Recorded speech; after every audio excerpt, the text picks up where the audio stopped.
2564 กำหนดการโดยย่อดังนี้ 9:30 น.พระเถระเจริญพระพุทธมนต์สืบชะตา 10:30 น.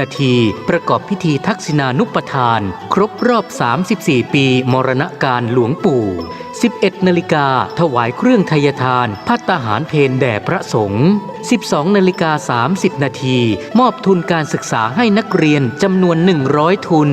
ขอเชิญร่วมเป็นเจ้าภาพ 1. เครื่องไทยทานถวายแด่พระสงฆ์ชุดละ 1,500 บาท 2. เจ้าภาพทุนการศึกษาทุนละ500 บาท 3. เจ้าภาพภัตตาหารโรงทานตามศรัทธาติดต่อร่วมบุญได้ที่พระครูวิสิทธิ์บุญญากรเจ้าอาวาสหรือพระสมศักดิ์ปัญญาวโรรองเจ้าอาวาสบัญชีธนาคารกรุงเทพสาขาตลาดแม่มาลัยเลขที่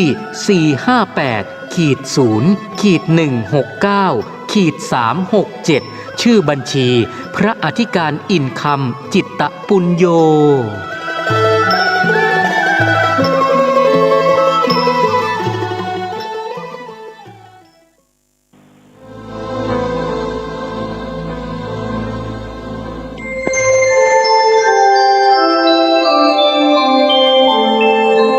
ขณะนี้ท่านกำลังฟังสถานีวิทยุกระจายเสียง FM 104.5 เมกะเฮิรตซ์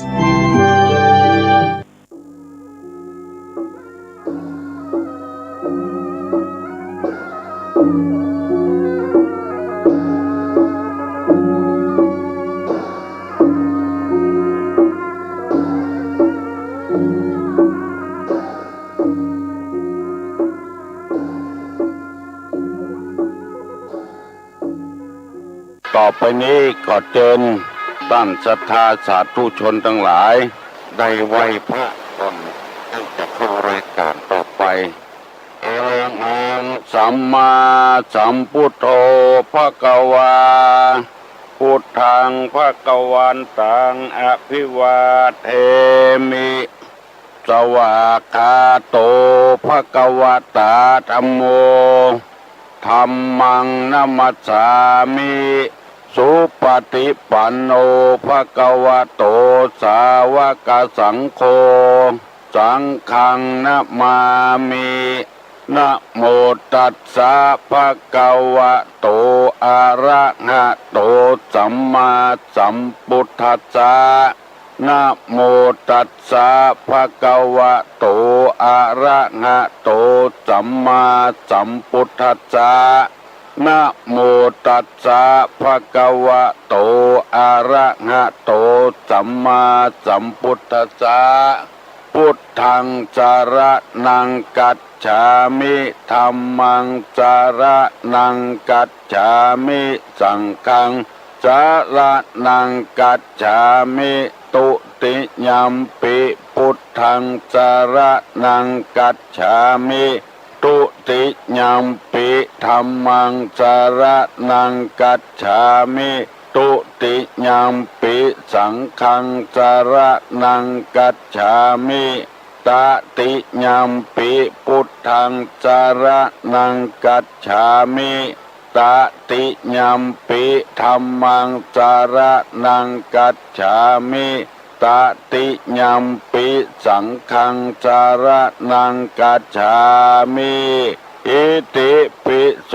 ภะคะวะอะระหังสัมมาสัมพุทโธวิชชาจารณะสัมปันโนสุขโตโลกาวิทูอนุตตะโลปุริสธรรมสารถิสัทธาเทวะมนุษย์สานังพุทโธภควาติสวากขาโตภควตาธัมโมสันติติโกอากาลิโกเอหิปัสสิโกโอปัญญิโกปัจจัตตังเวทิตปโปวินโยหิติสุปฏิปันโนภควโตสาวกสังโฆอุจุปฏิปันโนภควโตสาวกสังโฆญาญาปฏิปันโนภควโตสาวกสังโฆ สามิจิปฏิปันโนภะคะวะโตสาวกสังโฆญาติตังจัตตาลิปุริสายุคานิอัฏฐปุริสะบุคคลาเอสะภะคะวะโตสาวกสังโฆอาหุนายโยปาหุนายโยตักขินายโยอัญจลิกาละนิโยอนุตตะลังปุญญเขตังโลกัสสาติกับหนึ่งกับสองกับสามเรียบร้อยแล้วต่อไปนี้ตุลุงจะได้นำเอาศาสนธรรมในทางพระพุทธศาสนามาเสนอให้ท่านผู้ฟังทั้งหลายได้สดับตับฟังเป็นอย่างเพื่อให้เราได้มีความรู้ในทางพระพุทธศาสนาว่าพระพุทธเจ้าของเรานี้สอนจะได้พ่องแล้วคนเคารพสักการะบูชาพระพุทธเจ้าของเรานี้บ่ได้นิยมวัตถุเพราะว่าวัตถุนี้ใจชาตินี้ก็หมดชาตินี้กินชาตินี้ก็หมดชาตินี้เอามา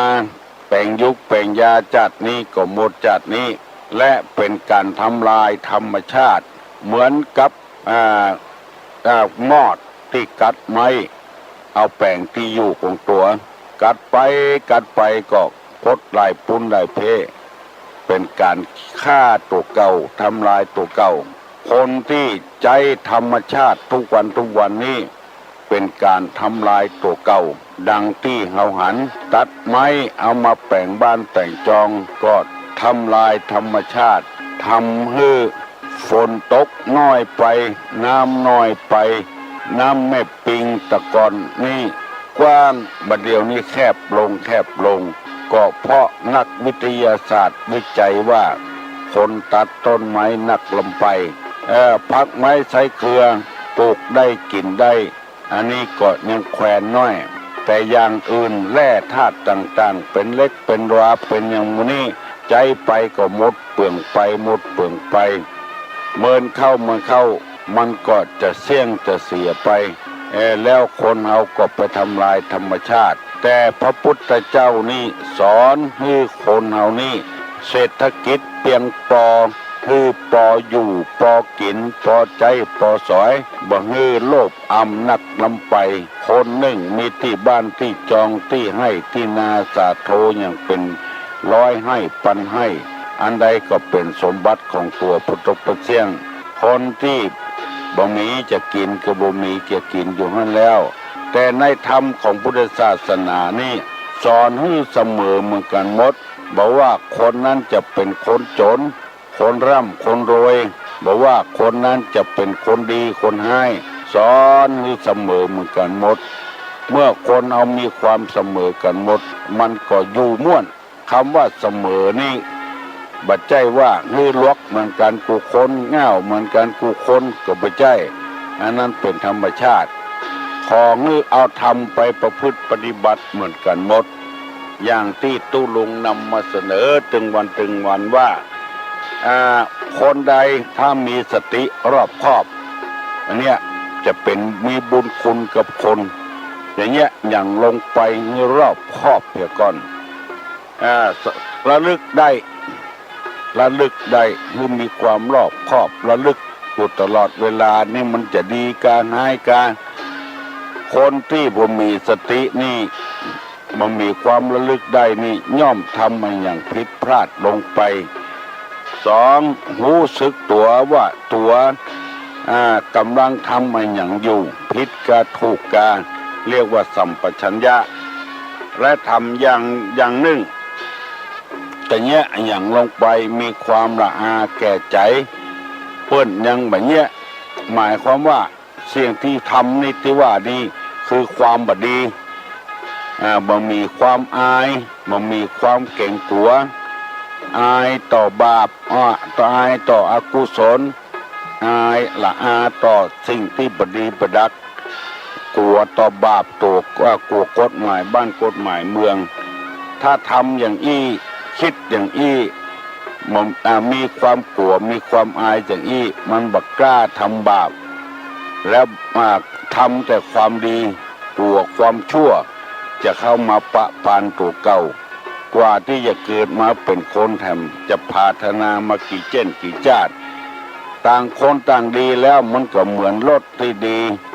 เครื่องสีที่ดีรถเครื่องที่ดีมันไปด้วยกันสะดวกสบายดังนี้เป็นต้นคนที่มีความขยันมีความอดทนอันนี้ห้องว่ามีความสงบเสงี่ยมถ้าไปด้วยกันอย่างหมดครอบครัวหนึ่งก็ดีบ้านหนึ่งก็ดีอำเภอหนึ่งตำบลหนึ่งก็ดีถ้าไปอย่างอี้แล้วมันสะดวกสบายได้นำมาเสนอให้พี่น้อง10ชาวบ้านได้ฟังอย่างอี้มีความอดทนว่าง่ายสอนง่ายความสงบเสงี่ยมนอกไปจากนั้นเป็นคนจักทำบุญคุณให้แก่คนก่อนแล้วจากรู้บุญคุณของคนทั่วไปได้นำมาเสนอพี่น้องทั้งหลายได้ทราบอันเนี้ยพระพุทธเจ้าอยากจะให้คนเฮามีความเสมอต้นเสมอปลายคือหมายความว่ามีธรรมะเหมือนกันในศาสนานี้ก็มีพระพุทธเจ้ามีพระธรรมพระสงฆ์เรียกว่าเป็นแก้วผาเสดบาแตกบาแหงบาบ้างบากลัวว่าไผจะลู่เอาไปแย่งเอาไปและนอกจากนั้นคุณของพระแก้วเจ้าทั้งสามก็มีพุทธคุณคือพระพุทธเจ้ามีคุณอนันต์อเนกแทนที่จะเก็บเอาสตางค์คนก็บ่เอาเพื่อแพร่ธรรมเพื่อให้คนปฏิบัติสองพระธรรมบังเงื่อตกคนตกไปในที่ชั่วพระสงฆ์ผู้ปฏิบัติตามธรรมพุทธเจ้าแล้วสอนให้ผู้อื่นรู้ตามโดยอาการที่พระพุทธเจ้าทรงสั่งสอนนั้นมีอยู่3อย่างหนึ่งทรงสั่งสอนเพื่อจะฮือฮู้ยิ่งและหันจริงในสิ่งที่ควรฮู้ควรหันบัดใจว่าฮือฮู้เหี่ยประตกประเสียง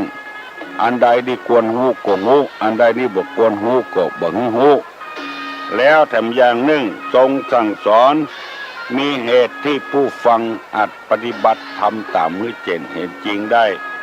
และเป็นอัศจรรย์โดยคือผู้ปฏิบัติย่อมได้ประโยชน์ตามที่ปฏิบัตินั้นโอวาทของพระพุทธเจ้านั้นมีอยู่3อย่างดังที่เคยเสนอไปหนึ่งเว้นจากทุจริตเว้นจากทุจริตคือประพฤติชั่วเลวร้ายโดยกายด้วยวาจาใจสองคือประกอบสุจริตประพฤติชอบด้วยกายวาจาใจแล้วก็ข้อที่3ทำตนคือหมดจดจากเครื่องเศร้าหมองใจมีโลภโกรธหลงเป็นต้นคือหมายความว่าสอนให้คนนั้นได้มีความสะอาดผ่องใสเพราะความสะอาดเป็นสิ่งที่ทุกคนต้องการและเป็นที่ทุกคนถ้าใครได้อันนี้ได้นำมาเสนอพี่น้องชาวบ้านเพื่อได้ยินได้ฟังแล้วจะได้ปฏิบัติตามนั้นเมื่อตะวานี้เป็นวันประชุมผู้สูงอายุที่วัดโสภณารามวันเสาร์ต้นเดือนตุลงได้บอกคือพี่น้องชาวบ้านว่าตุลงจะได้ไปทอดกฐินทอดผ้าป่าวันที่13ตอนบ่าย3 วัดโดยกันเพราะว่าเปิ้นต้องการมาปรึกษาหารือวันที่13นี้จะได้จวนศรัทธาบ้านศาลาบ้านใกล้เฮือนเคียงไปทอดผ้าป่าทอดกฐิน3 วัดโดยกันก็มีแม่ออกนำจตุปัจจัยเอามาถวายร่วมกฐินร่วมผ้าป่าแม่จำนงเขื่อนคุ้มบ้านศพสา หอมมา150 บาทแล้วก็แม่คำใสแก้วนาบ้านปะควายใต้2 คนก็ว่า3 คนเนี้ยเอาใส่ซองมา8-9 ซองด้วยกันซองเท่าใดก็ไม่ได้เตพอกำลังเก็บไว้อยู่และเมื่อโลนมานี้มีแม่ออกจำปฏิบัติธรรมอยู่ที่วัดแม่ริมก็ได้นำเอาจตุปัจจัยใส่ซองมาก็บ่ได้เตพอเป็นเท่าใดบุญคือคนผ่องพันประพูดบุญประพูดนี่นะบ้านขวนเวียงอำเภอหางดงเอามา3 ซองเหมือนกันและแม่เพียงแขลูกบอมอุ้ยบิ๊กแล้วก็น้องโบยมุนาแม่เพียงแขแล้วก็ลูกบอมลูกอุ้ยลูกบิ๊กลูกน้องโบยมุนานี่ก็21มาถึงที่วัดและแม่ครูบุญผายคำมนเทียนอำเภอแม่ริมอันนี้ก็เอามาถวายมาร่วมกฐินสามัคคีกันก็ขออนุโมทนาเนอะกับส่วนบุญส่วนกุศลมีนักทำนักมีน้อยทำน้อยแล้วก็ถ้าจะเป็นแม่เพียงแขกำอันก็คุณปองพันธ์บุญประพูดนี่ก็ได้ทำบุญทอดผ้าป่าที่เมืองอย่างก็ประเทศพม่าบุญนะอันนี้แถม2 คนรับเป็นเจ้าภาพหน้าต่างแถมคนละ500เป็น1,000 บาทอันนี้ตู้ลุงฮับไปแล้วจะได้นำไปทอดผ้าป่าปีนี้ตึงกฐินตึงผ้าป่า5 ตี้ด้วยกันแต่2 ตี้นั้นจะเอาไปทอดตุ้นหลังจากแล้วเดือนนี้แล้วก่อนจะได้ประกาศหรือแถมกรรมเจียงตุงเมืองเจียงตุงกับแถมตี้1เจียงไฮ้อำเภอแม่ขจานวันหน้าถ้าแล้วเดือนนี้แล้วก็จะได้ประกาศให้ท่านทั้งหลายฟังแถมจะได้ไปทำบุญทอดพระป่าแถม5 ตี้ตัวกันกฐิน2 ตี้พระป่า3 ตี้ปีนี้จะกว่าเปิ้นมาจ่าเติงเปิ้นมาอู้เติงเปิ้นมาขอให้ไปช่วยก็อาศัยพี่น้อง10 สาวชาวบ้านเนี่ยไผมีจิตศรัทธาก็มาร่วมติดตู้ลุงตนเดียวเมืองเจียงตุงประเทศพม่ากับเจียงไฮ้เจียง2เจียง3เจียงก่อนเจียงใหม่เจียงไฮ้เจียงตุงเมืองพม่าปุดถ้าไผมีจิตศรัทธาก็ตามใจเนอะบ่มีก็มือ10 นิ้วอนุโมทนาส่วนบุญกับกันได้รับไปแล้วประเดี๋ยวนี้จะได้เอากรรมบักเก่าที่เปิ้นเล่าไว้เอามาเสนอให้พี่น้องทั้งหลายได้ฟังเพื่อนำไปปฏิบัติให้มีความเสมอกันมีศีลมีธรรมเสมอกันไม่ใช่ว่ามีเงินมีทองเต้าเดียวกันบ่ได้สอนลูกจักเข้เฮือว่ายน้ำจักเข้มันเป็นน้ำอยู่นั่นแล้วมันเกิดอยู่ในน้ำมันอยู่ในน้ำแล้วอย่าไปสอนให้มันเป็นจักเข้ว่ายน้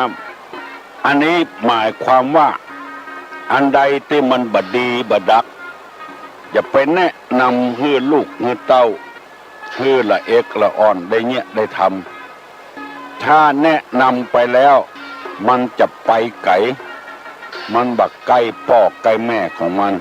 สอนลูกจักเข้ให้ว่ายน้ำสอนในทางที่บดีสอนให้ลูก ด่าเปิ้นสอนให้ลูกลักของเปิ้น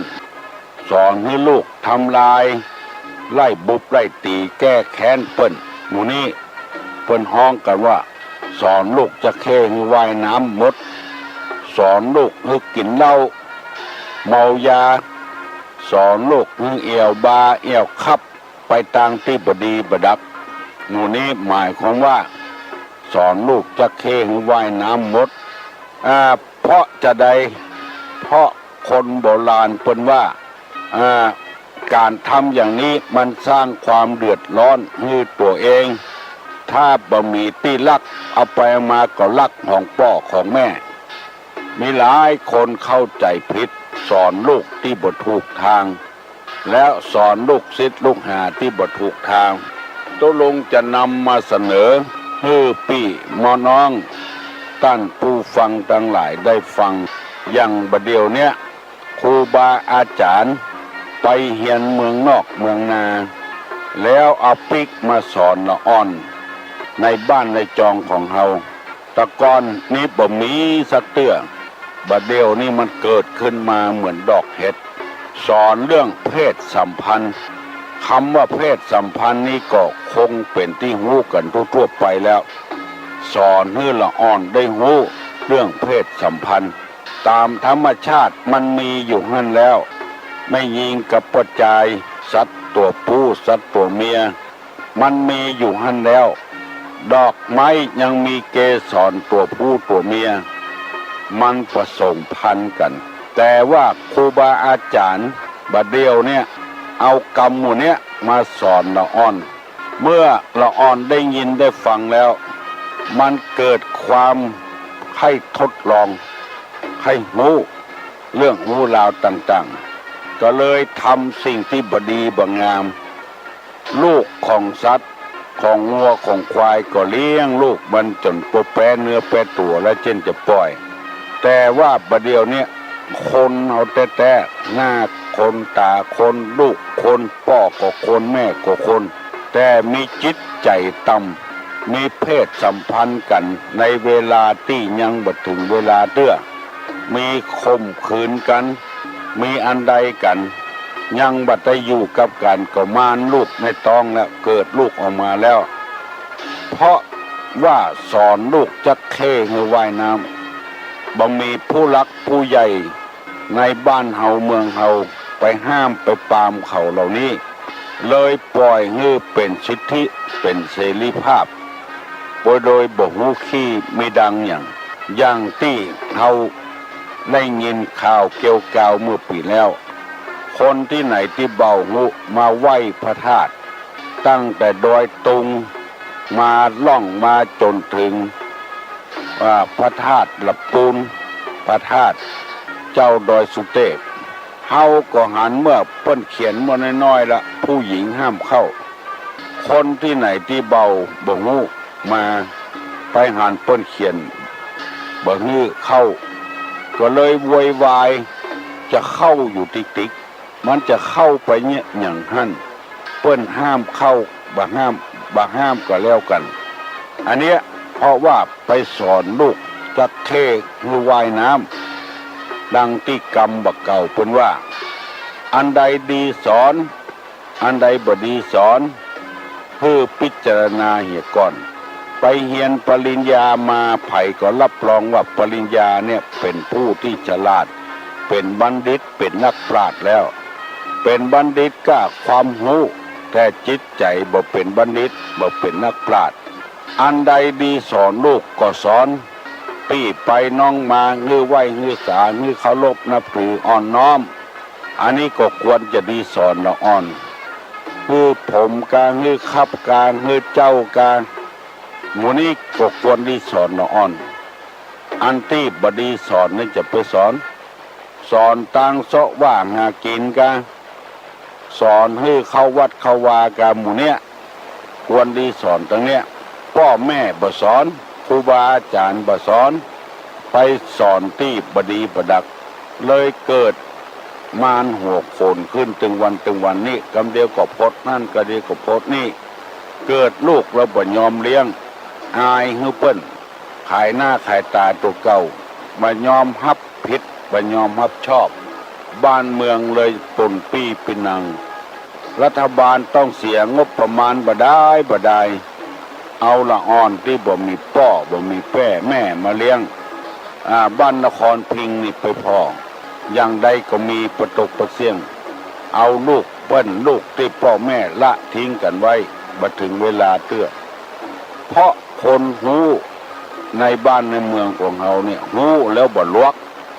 เอาเรื่องเพศสัมพันธ์มาสอนกันอันนี้มาตรงกับกรรมที่คนโบราณเพิ่นว่าสอนลูกจักเข้คือว่ายน้ำแปลงระเบิดวิทยาศาสตร์ฮือละอ่อนทดลองแปลงระเบิดพอมันแปลงได้แล้วย่ามแล้วเอาไปขว้างหั่นไปขว้างนี่งานฤดูหนาวก็ไปจ้งด้วยกันอันเนี้ยสอนลูกจักเข้คือว่ายน้ำร้อนสอนวิชาปลูกผักปลูกไม้เลี้ยงหมูเลี้ยงเป็ดเลี้ยงไก่เลี้ยงวัวเลี้ยงควายอันนี้ก็เฮาพอจะอนุโลมได้เพื่อเป็นอาชีพของตัวเองคนบัดเดี๋ยวนี้บ่เอาไปสอนสิ่งที่มันบ่ดีมันเดือดร้อนมันวุ่นวายหนังออกมาละอ่อนก็เฮียนแบบหนังแล้วไล่ยิงไล่ฆ่ากันไล่ฟันไล่แทงกันตึงวันเนี่ยเพราะว่าเอาตัวอย่างที่บ่ดีบ่งามเนี่ยเอามาสอนให้ละอ่อนอันนี้เปิ้นฮ้อนว่าสอนลูกจักเข้คือว่ายน้ำมีไม่ออกตังแม่ริมนี่มาหอมกระถินตะวาที่ตุลุงจะเอาไปทอดมาหมดตึงลูกตึงหลานตึงเหลนมาแผ่วมากราบมาไหว้เป็นยังเข้าหาตุหาเจ้าอันนั้นนะอนุโมทนาน่าจิ้มอกจิ้มใจปาลูกปาเต้าเข้าไปหาพระพุทธเจ้าเข้าไปหาพระธรรมพระสงฆ์น่าจิ้นอกจิ้นใจดีเป็นอย่างเงี้ยก็ออกไม่ออกตัวลงนำมาเสนอกูเจ้าเนี่ยสอนให้ลูกจักเข้อยู่บนบกได้หู้ได้หันสะปะสะปืนแก้ก็อยู่ในน้ำนั้นมันจะบ่หู้บ่หันนักอันใดที่มันดีตุลุงจะนำมาสนับสนุนมาเสนอพี่น้อง10 ชาวบ้านได้ฟังเพื่อเราจะได้เป็นคนดีมีกิริยามารยาทเรียบร้อยฮักพี่ฮักน้องฮักเพื่อนฮักฝูงบ่อิจฉาริษยากันในก็ตึงในคนเฮาเกิดแก่เจ็บตายเหมือนกันจะไปครองโลกนี่คนเดียว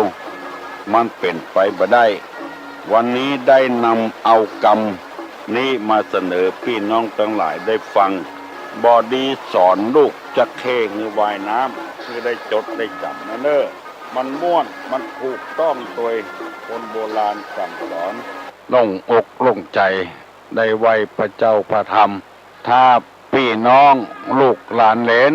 ลูกเจ้าจะได้ยินเสียงตุลงประกาศธรรมเพื่อเอากรรมสอนในทางพระพุทธศาสนามาเสนอให้ท่านทั้งหลายได้พิจารณาเพื่ออยู่ด้วยความบ่ประมาทชีวิตนี้ถ้าประมาทพลาดพลั้งไปแล้วมันจะเสียขบวนการเสียประวัติเสียความเป็นอยู่ต่างๆนานาเพราะฉะนั้นจึงได้นำเอากรรมมาเสนอคือท่านทั้งหลายได้ฟังเพื่อเป็นคติเตือนอกเตือนใจคนเฮานี้มีใจเป็นใหญ่ใจเป็นประธานสำเร็จที่ใจความผิดพลาดต่างๆอย่างร่างกายเฮานี้มันเกิดขึ้นมาเองเป็นโรคเจ็บหัวมัวตาเจ็บเก้าเมาหัวเจ็บต้องเจ็บไส้ธาตุพิการอาหารไม่ย่อยเจ็บหลังเจ็บแร่เจ็บตั้งตับตั้งปอดตั้งไตตั้งเส้นตั้งเอ็นมันเกิดขึ้นมาเองแล้วความคิดตั้งสมองมันก็เกิดขึ้นมาเองเป็นบ้าเป็นว่อเป็นบะเต็มบาปเต็มแทบแต่โรคทางใจนี่มันบ่ใจ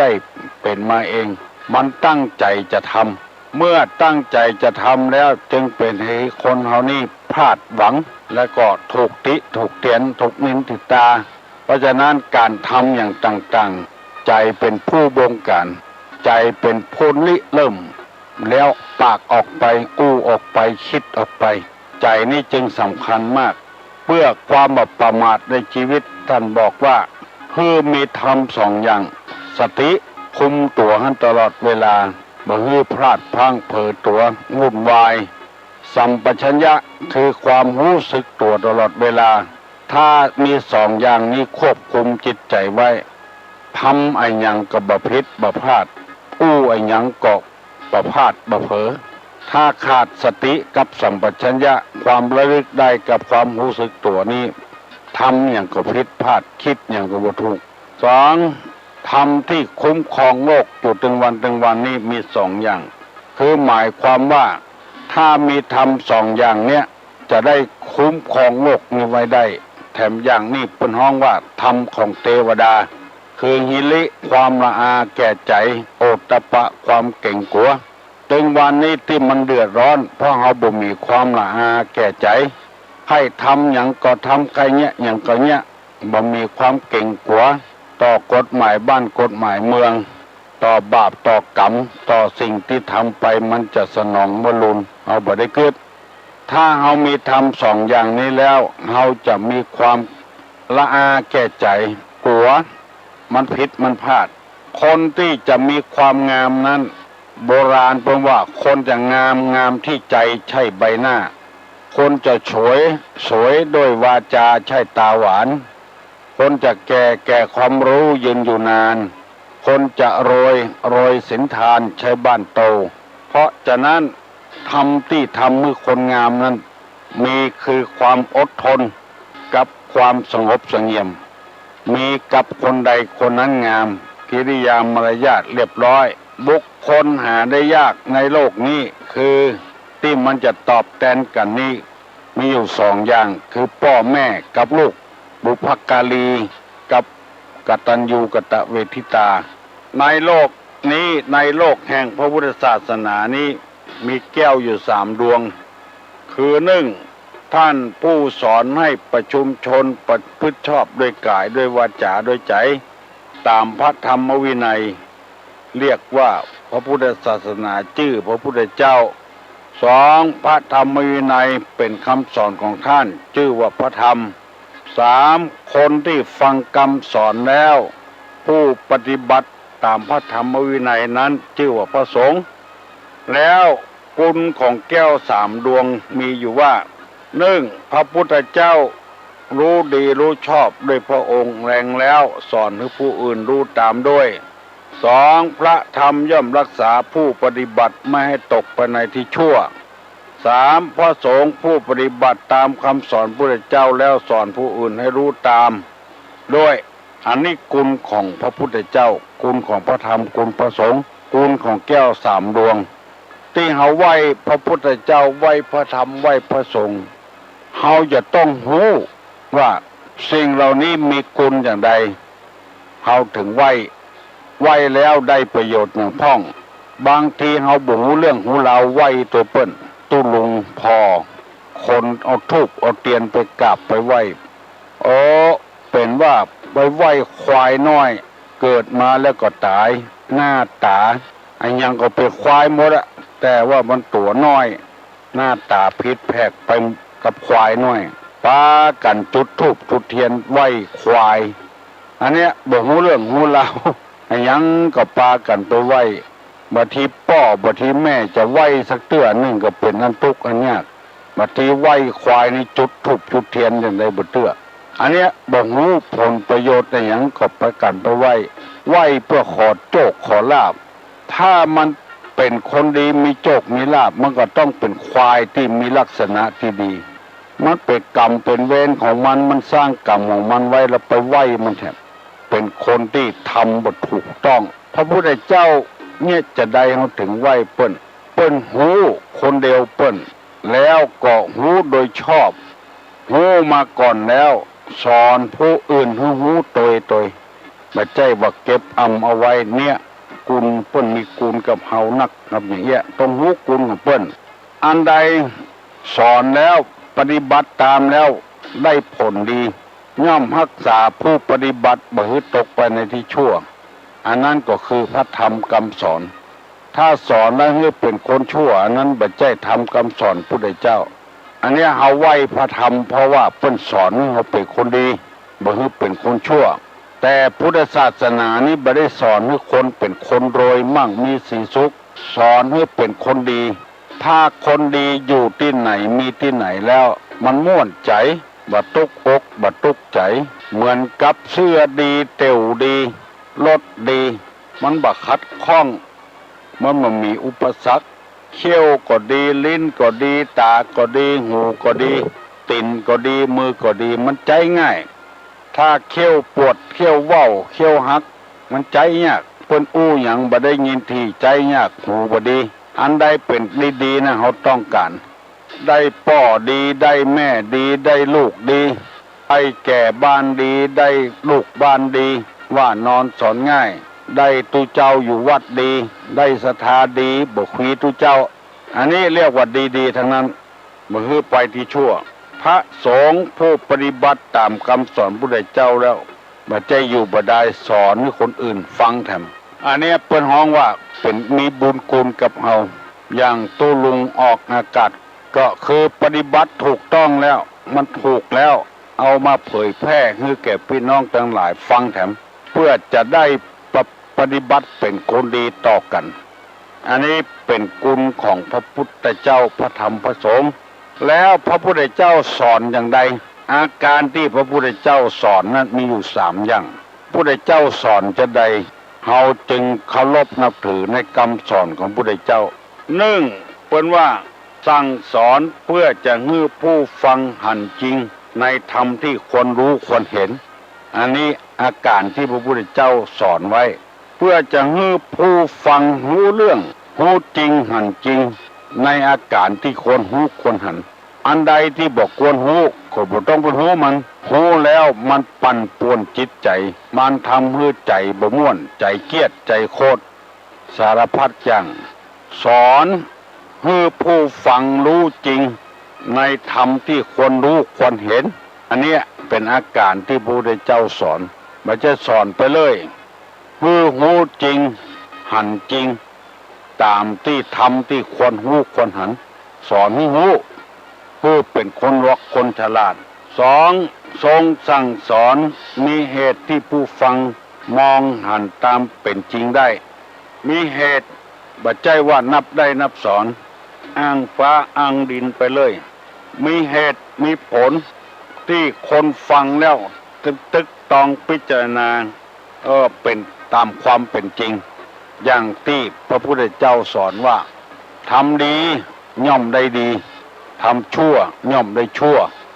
อันเนี้ยคือหันตามความเป็นจริงบ่ต้องไปอ้างฟ้าอ้างดินที่ไหนถ้าทำจริงก็ได้จริงอันนี้หลักของพระพุทธศาสนาบ่อ้างไอ้อย่างที่ไหนดินฟ้าอากาศอย่างที่ไหนคือหันชัดๆปลูกพืชเช่นไรย่อมได้ผลเช่นนั้นปลูกพืชเช่นไรย่อมได้ผลเช่นนั้นทำดีได้ดีทำชั่วได้ชั่วนี่เป็นเหตุอาการที่พระพุทธเจ้าสอนแล้วก็ข้อที่3สั่งสอนเป็นอัศจรรย์คือผู้ปฏิบัติย่อมได้ประโยชน์โดยสมควรแก่การปฏิบัตินักก็ได้นักปฏิบัติน้อยก็ได้น้อยบ่ปฏิบัติก็บ่ได้อย่างสักอย่างอันนี้เพิ่นฮ้องว่าเป็นอัศจรรย์ฟังแล้วรู้แล้วนำไปปฏิบัติต่อไปอันนี้เป็นหลักคำสอนอาการที่พระพุทธเจ้าทรงสั่งสอนมันจะมีว่าเพื่อจะให้ผู้ฟังรู้ยิ่งเห็นจริงในธรรมที่ควรรู้ควรเห็นอันนี้มีประโยชน์อย่างนี้บ่ได้หมายความว่าฮื้อเงินน้อยก็สอนน้อยฮื้อเงินนักก็สอนนักบ่ฮื้อกาดเทอมก็อย่างสักบาทบ่สอนในทางพุทธศาสนาบัดเนี้ยอย่างนั้นสอนเหมือนกันหมดสอนในธรรมที่ควรรู้ควรเห็นอันใดบ่ได้บ่ดีควรรู้บ่ดีเห็นก็บ่สอนสั่งสอนมีเหตุที่ผู้ฟังแล้วปฏิบัติได้หันจริงได้มีหลายคนพอปฏิบัติได้ก็รู้แจ้งหันจริงตามธรรมนั้นสอนเป็นอัศจรรย์ปฏิบัติแต่ได้ผลแต่ได้ความดีแต่อันนี้เป็นหลัก เป็นอาการที่พระพุทธเจ้าสอนเพิ่นจึงสอนบ่เหมือนไผบ่หวังผลประโยชน์บ่หวังค่าได้เงินได้ทองกับไผหวังว่าคือคนเฮาเนี้ยเพราะว่าใจเป็นใหญ่ใจเป็นประธานสำเร็จที่ใจคนเฮาจะทำมาค้าขายจะทำเกษตรทำอุตสาหกรรมเกี่ยวกับได้รับสอนมาก่อนบางทีก็เอาวิชาความรู้ไปทำที่ผิดพลาดอันนี้พระพุทธเจ้าบ่ได้สอนทำที่ถูกต้องบ่ฮื้อผิดบ่ฮื้อพลาดตุลุงนำมาเสนอพี่น้องทั้งหลายได้ฟังคงจะเข้าใจเป็นอย่างดีวันนี้จะได้นำเอากรรมบักเก่ามาเสนอพี่น้องทั้งหลายได้ฟังเพื่อจะได้นำเอาไปพินิจพิจารณาบ่ได้ประมาทในชีวิตของตัวเองโบราณเพิ่นว่าลวกคนเดียวบ่เต้าแง่วตึงหมู่ลวกคนเดียวบ่เต้าแง่วตึงหมู่หมายความว่าอย่างใดคือคนเฮานี่บางทีไปสำคัญผิดคิดว่าตัวลวกคนเดียวเพิ่นจึงแปลงกรรมนี้มาว่าแง่วตึงหมู่นี่ลวกดีหรือลวกคนเดียวคนใดคิดว่าตัวลวกละเพิ่นเป็นคนคิดผิดเพราะว่าบ่เอาไผมาเป็นเพื่อนเป็นฝูงบ่เอาไผมาเป็นลูกเป็นเต้าบ่เอาไผมาเป็นพ่อเป็นแม่อยู่คนเดียวคิดว่าตัวล็อกคนเดียวถึงเวลามีอันตรายอย่างเกิดขึ้นเปิ้งไผบ่ได้เพราะคิดว่าล็อกเนี่ยคนเดียวคนเฮานี่มันเปิ้งปะอาศัยกันคนง่าวก็ต้องเปิ้งคนล็อกคนล็อกก็ต้องเปิ้งคนง่าวจะไปอยู่คนเดียวบ่ได้ต้องเปิ้งปะอาศัยกันเฮือเกียรติกันมีเรื่องที่ตุลุงจะเล่าให้ฟังพ่อชายคนหนึ่งและแต่งงานอยู่กับกันมีลูกคนหนึ่งเป็นลูกไม่ยิง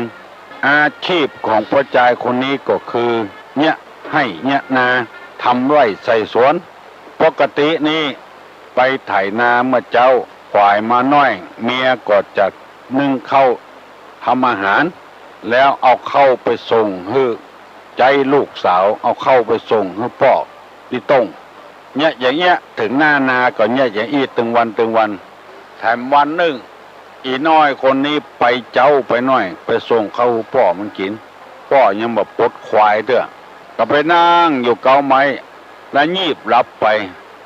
เมื่องีบหลับไปแล้วก็ฝันว่าตัวเป็นสาวละได้แต่งงานละกับพ่อชายลูกหล่อลูกงามแล้วอยู่กับกันจนประมาณลูกเกิดลูกขึ้นมาโอ้พอได้ลูกแล้วก็ดีอกดีใจฝันนะเป็นกันอุ้มผัวมันอุ้มพ่องอีน้อยนั้นอุ้มพ่องอุ้มไปอุ้มมาเสียลูกหล่นตกมือตกใส่ดินลูกตายอีน้อยนั้นก็ฝันเข้าสะดุ้งตื่นอินดูลูกเสียดายลูกมานั่งให้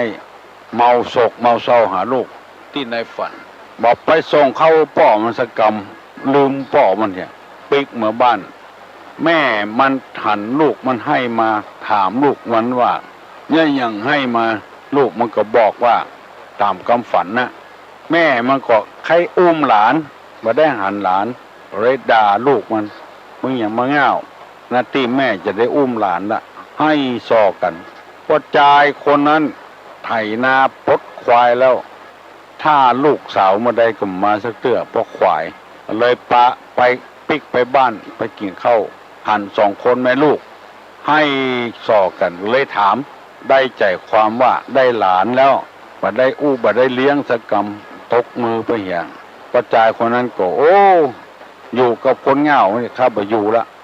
หนีออกบ้านไปอย่างไปไปหั่นใส่เปิ้นเตหลังคาก็เลยไปถามว่าสู่เขาจะเตหลังคาเนี่ยอย่างโอ้ข้าเขาจะเอาผ้าต้วบผ้าสลีตากแดดพ่อชายคนนั้นว่าสู่ยังมาเหงาใบเหงาไปยังบอกโขนออกไปตากข้างนอกมันจะได้มาเตหลังคาจะตากผ้าต้วบตากผ้าสลีโอ้คนเหงาอีกก็มีไปแถมไปหันพ่อชาย10 กว่าคนนั่งให้งงง่าเลยถามว่าสู่เขานี้อย่างก็จะแปลงเฮือนนะเสา10 กว่าต้นมีต้นเดียวเนี่ยมันบัดเต้าเปิ้นปากันบกหัวเสา ตั้งลุ่มหูตั้งบนหูเอาเชือกเขามัดปากันจักจะฮื้อเสามันยืดเต้าเปิ้นพอจ่ายคนนั้นโอ้สู่ก็เงาแตะเงาว่ามันไปยืดจะได้ไม้มันแห้งแล้วตัดท่านกะเอาไม้ที่อื่นมาต่อท่านกะจะเอายาวตัวใดก็ได้หรอกว่าแล้วก็ไปแถมไปหันใส่พอจ่ายคนหนึ่งนั่งให้เฝ้าบอกเกืออุ้มเกือถามว่าอ้ายให้อย่างนี้โอ้ไปลักเกือเพิ่นมาจะเอากำเดียวบ่ได้เอาไปใส่แกงเอาไปถึงอุ้งกัวเพิ่นหูพอเอามือโซกเข้าไปแล้วกำเกือได้แล้วเอาออกปากอุ้งมาได้มือขำอุ้งโอ้อ้ายก็อย่ามาเงาแต่เงาว่าเอาเทลงหันกะจะเอากี่กำก็ได้ลงแล้วกึดใจว่าคนเงาบ่จะมีกับลูกกับเมียเฮาสองคนไปมาแล้วค่อยปตกประเสียงแล้วไปหันจะกับคนเงาเอาไปเอามาตัวก็เงาเหมือนกันละนาไว้หันหูกี่วันปุ่นหน้าที่อยู่หยาบอยู่ไถให้มันแล้วเหี่ยก็บ่แล้วหญ้าออกตัวแถมต่างหากอันเนี้ยเป็นนิทานที่ตุลุงเล่าให้ฟังลวกคนเดียวบ่เต้าเงาถึงหมู่เปิ้นก็เงาเสียงถึงบ้านถึงเมืองไปว่าเมียตัวลูกตัวเงาอย่างเดียวไปอวดลวกนำไปเหมือนกับคนขี้ลักคนขี้บดีบดักเนี่ยคิดว่าเปิ้นบ่ฮู้เปิ้นบ่หันตัวลวกคนเดียวเปิ้นฮู้แล้วฮู้ประวัติของตัวนํซ้ำมันเปิ้นยับบ่ได้เตื้อบ่ได้ขายยาบ้าเนี่ยขายอาวุธเถื่อนขายของบดีบดักนึกว่าไผบ่ฮู้ลวกคนเดียวเอาไปเอามาบ่ต้องเงาถึงหมู่โดนใส่คอกโดนประหารชีวิตได้เงินได้ทองมาซื้อที่ซื้อตางแปลงหอแปลงเงินเปิ้นยึดเอาไปหมดฝ่าฝืนกฎหมายแต่ธรรมะคำสอนในศาสนานี้หันก็จ้างบ่หันก็จ้างมันถึงผิดธรรมมีหันแล้วไผบ่ฮู้บ่หันก็ถึงหันตัวเก่าว่าถึงหันกินบ่ลำนอนบ่หลับบ่เหมือนเปิ้นเหมือนต้านหน้าแหตาแหที่เขายับยาบ้าได้เอาซุกไปหูดังเอาซุกไปโกนเอาไว้กุฏิกุตางนึกว่าหลอกแล้วเปิ้นยังหูอยู่ยับได้อยู่หน้าแหตาแหกรรมนี้เปิ้นแปลงมาเพื่อจะให้คนเฮานี่จะไปคิดว่าเฮาหลอกคนเดียวเปิ้นน่ะเงาปตบเสียงจะไปคิดคนมันมาเจ้าเหมือนสิงสารสัตว์คนไม่ใช่แมวคนลวกแล้วเฮาก็มีแต่เปิ้นบ่ปากบ่อู้บ่ได้ยังก็หูเหี่ยปตกปเสียงเปิ้นจังหัวเปลี่ยนกันลวกให้พ้องเฮือผัวลวกพ้องเฮือเมียลวกให้พ้องเมียบางคนก็ลวกแล้วผัวอู้อย่างมาผัวบ่ได้อู้เมียอู้หมดผัวบางคนก็ลวกแล้วเมียตัวเจ้าลวกเลยศรัทธาลวกเลยตัวเจ้าอยู่ด้วยกันมาได้มันลวกต่อกันน้ำไปแบ่งกันลวกแบ่งกันเงาทีไผ่ทีมันทีเปิ้นเอาไปกินทีเฮาก็เฮาไปกินอย่าไปจะเอาก็ได้อย่างเดียวหูจักกรรมว่าเสียหิพ้องซื้อหวย5 ใบจะให้มันถูก5 ใบมันเป็นไปบ่ได้บางทีก็บ่ถูกสักใบก็มีอยู่กันตึงวันนี่อยู่กันม่วนแบ่งเบาภาระให้กันเพื่อเปิ้นเป็นคนโดยเฮาพ้องจะเฮาจะไปเป็นคนอย่างเดียวเพื่อเปิ้นลวกโดยเฮาพ้องจะไปลวกคนเดียวจะไปตื้อกันเซอะคนโบราณเปิ้นว่าจะอันตุลงนำมาเสนอเพื่อพี่น้องทั้งหลายได้รับทราบเป็นอย่างจะไปเบื่อไปน่ายตุลุงเนอะวันนี้ตุลุงจะย่างเก้าอี้ก่อนขอเพื่อปั่นโจกปั่นลาบเมื่อได้อยู่ดีมีสุขเนอะอายุมันขวัญยืนหิมากาคืนสัพปีติโยวัจจันตุยกมือไหว้แหละอันกะสัพพะโลโกวินัสสตุมาเตภวะตนตาลาโยสุขีติคายุโกภวะอภิวาตนาสีลิสนิจังวุธาปจายโนจัตตาโลตัมมาวัฏันติอายุวันโนสุขังพลัง